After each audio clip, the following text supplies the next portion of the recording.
আসলে আমাদের নেতা জনাব ব্যারিস্টার কায়সার কামাল মহোদয় উনি আসলে মানুষের পাশে দাঁড়াতে চেষ্টা করেন, দুঃখী মানুষের পাশে দাঁড়ানোর চেষ্টা করেন।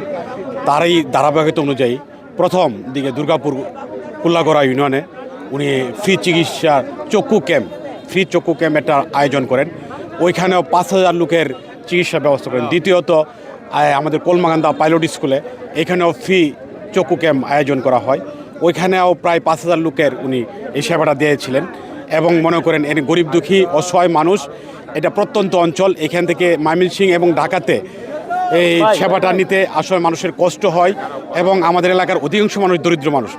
এই দুইটা ক্যাম্প করে আমাদের নেতা উপলব্ধি করতে পেরেছেন আসলে আমাদের এলাকায় এই চক্ষু সেবার পাশাপাশি অন্যান্য চিকিৎসা থেকেও আমাদের এলাকার গরিব দুঃখী মানুষ বঞ্চিত।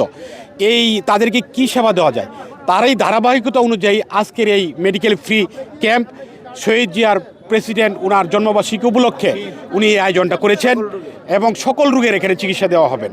তারাই ধারাবাহিকতা আসলে আমাদের এলাকার গরিব দুঃখী মানুষ তার জন্যে দুহাত তুলে ওনার জন্য দোয়া করছেন। উনি আসলে মাটির মানুষ, জনগণের জন্য সেবা করতে চায়, উনি জনগণের পাশে থাকতে চায়। এটা আমাদের এলাকার গরিব দুঃখী মানুষ বুঝতে পেরেছে এবং জানতে পেরেছে এবং মানুষ উৎফুল্লভাবে আমাদের এই কলমাকান্দা দুর্গাপুরে বিগত দিনে এই ধরনের আয়োজন কোনো নেতা কোনো মানুষ আসলে করে নাই। এটা আমরা এলাকার মানুষ এটা দেখে অভ্যস্ত নয়। সেই হিসাবে আমরা এলাকার মানুষ সবাই উৎফুল্ল এবং আমাদের এলাকার মানুষ সবাই এই নেতার জন্য দোয়া করছেন এবং আমার শহীদ জিয়া প্রেসিডেন্ট জিয়াউর রহমানের জন্য দোয়া করছেন, ওনাকে যেন জান্নাত নসিব হয় এবং এই ধারাবাহিকতা আগামী দিনগুলিতেও ওনারা প্রত্যাশা করছেন আমাদের এলাকার জনগণ। আমাদের কনসালটেন্ট মাজার স্যারকে নিয়ে আসছি, ওনার নেতৃত্বে আমরা নাক কান গলা বিভাগের রোগীগুলা ম্যানেজ করার চিকিৎসা দেওয়ার চেষ্টা করতেছি।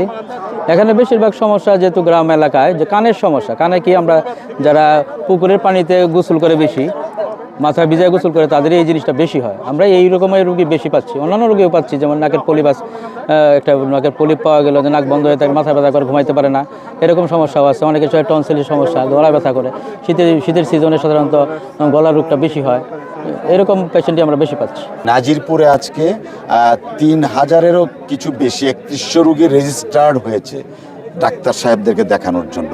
এর বাইরেও যারা আসবেন তারা প্রত্যেকেই আজকে সেবা পাবেন।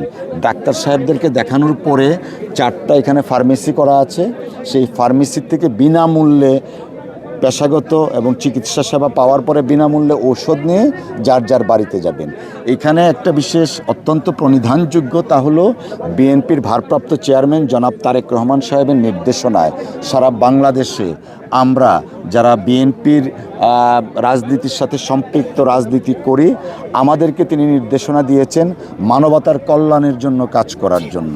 মানবতা কল্যাণের জন্য কাজ করতে গিয়ে আপনারা জানেন সীমান্তবর্তী এই এলাকা অত্যন্ত রিমোট, এই এলাকা অনেক দরিদ্র পীড়িত মানুষ যারা আধুনিক চিকিৎসা সেবা থেকে বঞ্চিত, যে কারণে সে আধুনিক চিকিৎসা সেবাটাকে দোরগোড়ায় পৌঁছানোর জন্য আমাদের ডাক্তার সাহেবরা অক্লান্ত পরিশ্রম করছেন। ডক্টর অ্যাসোসিয়েশন অফ বাংলাদেশ শুধুমাত্র কলমাকান্দা নয়, সারা বাংলাদেশের বিভিন্ন থানায় ওনারা যাচ্ছেন এবং ঢাকা থেকে ময়মনসিংহ থেকে বিশেষজ্ঞ চিকিৎসকগণ আসছেন যেন চিকিৎসা সেবাটা দোরগোড়ায় পৌঁছায় দেওয়া যায়। জনাব তারেক রহমান সাহেবের যে আকাঙ্ক্ষা মানুষের কল্যাণে মানুষ এবং মানুষের জন্য মানুষ, সেই স্লোগানটাকে উপজীব্য করে আজকের এই আয়োজন। আমরা প্রত্যাশা করছি ইনশাল্লাহ ডাক্তার সাহেবরা কষ্ট হলেও যতজন রুগী আসবেন প্রত্যেককেই তিনারা চিকিৎসা ব্যবস্থাপত্র করে দিয়ে এবং ঔষধপত্র দিয়ে তারপরে ওনারা বাড়িতে যাবেন। এর মধ্যে আপনারা জানেন কলমাকান্দায়ও সেই একটা চক্ষু শিবির হয়েছিল, যার আগামীকালকা থেকে অপারেশন শুরু হবে। দুর্গাপুরে হয়েছে। আমাদের এই মানবতার কল্যাণে জনাব তারেক রহমান সাহেবের নির্দেশে যে মেডিকেল ক্যাম্পগুলো হচ্ছে তা অব্যাহত থাকবে ইনশাআল্লাহ।